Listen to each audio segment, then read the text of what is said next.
မင်္ဂလာပါအခုတော့မိခဏခဏပြက်နေတဲ့မိုးရသည်မှာအိမ်တိုင်းအတွက်မရှိမဖြစ်လိုအပ်တဲ့ပစ္စည်းလေးတစ်ခုပြပေးခြင်းပါလဲခင်ဗျလင်းအားလဲကောင်းပြီးတော့ဘက်ထရီလဲကြာရှည်ခံတဲ့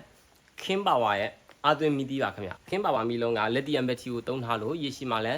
စိတ်ချလက်ချသုံးလို့ရတယ်ဘက်ထရီ MPR ကလည်း9800အထိ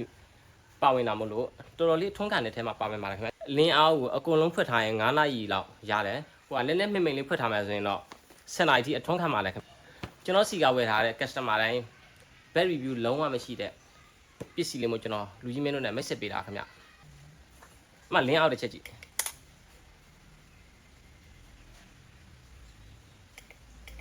ခင်မဝါရဲ့အာသာချက်က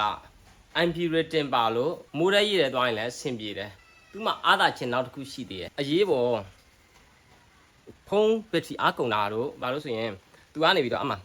အပြန်တင်လို့ရတယ်ဖုန်းနဲ့အပြန်တင်လို့ရတယ်ပြီးတော့သူမှအမှတန်လိုက်တုံလေးပါတယ်ခင်ဗျကိုစင်ပြေတဲ့နေရာလေးမှာအဲ့လိုလေးချိတ်ထားလို့ရတယ်တွေ့လား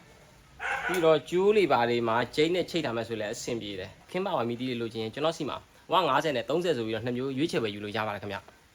ဝ50က3000နဲ့5000ဝ30က3000တိပါ